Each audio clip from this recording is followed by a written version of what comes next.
So, itutur ko kayo guys sa pinakapaborito kong lugar sa La Union. Ito ang Camp Luna. Tinatawag nilang Camp Luna, Pebble Beach Villas. At marami kang activities na pwedeng gawin dito. Pwede kang mag-ATV. At so far, meron na rin silang horseback riding.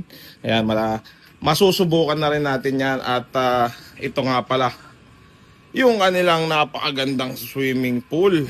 Yeah. At ipapakita ko sa inyo yung loob ng kwarto. Ayun, nandun sila Bay. At ito yung kanilang mga horsey. Paano ba tawagin yung kabayo? Ito nga pala yung kwarto namin. Siyempre, medyo makalat lang pero pagtyagaan nyo na. Yes. At itong mga memorabilia na to, galing pa to sa mga iba't ibang sikat na tao. Ayan, Dong Abay, Jamir, at Eraserheads. At ito yung banyo nila. Napakaganda. Wow. Look at that. And ito yung kanilang kwarto.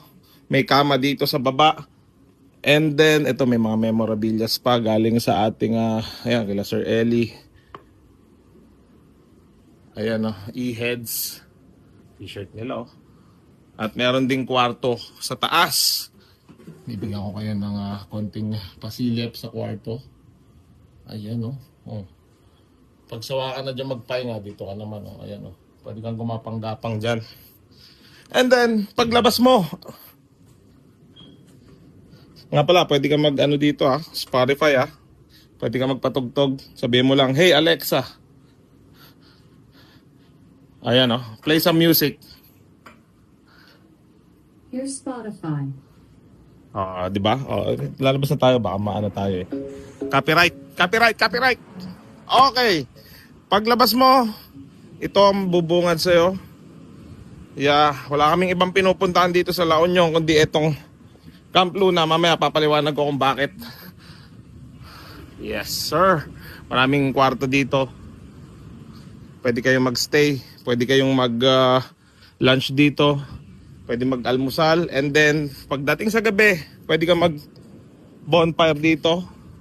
Ayan, mag-relax muna kayo dito. Okay? And then, dito naman sa balkonahin nila, pwede kang magmuni-muni dito sa gabi, sa hapon, sa umaga, at dito pwede kang mag-boodle fight. Ayan, paglabas mo. So, malalaman mo na napaka-peaceful